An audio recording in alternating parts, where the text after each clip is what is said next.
What's up, everybody? It's your boy, Timothy Van Riper, coming to you from the tasting room. Yes, it is still closed here at Westport Whiskey and Wine.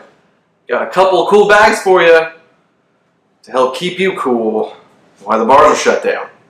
First of all, I got spiced rum and Coke. Comes in two variations. $7.50 in a Coke with 2 glasses. Let's say Bacardi. Or $1.75 in Coke and 4 glasses. Let's say Bacardi.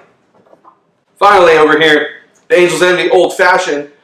Shout out to the Angel's Envy ambassadors, the Guardians, as they call themselves, for hooking me up. Ryan and Jason, thank you so much for hooking me up with this bag. Appreciate it. We got this awesome mixing glass that says Angel's Envy on it, and it's glass. It's actually glass. It's pretty awesome.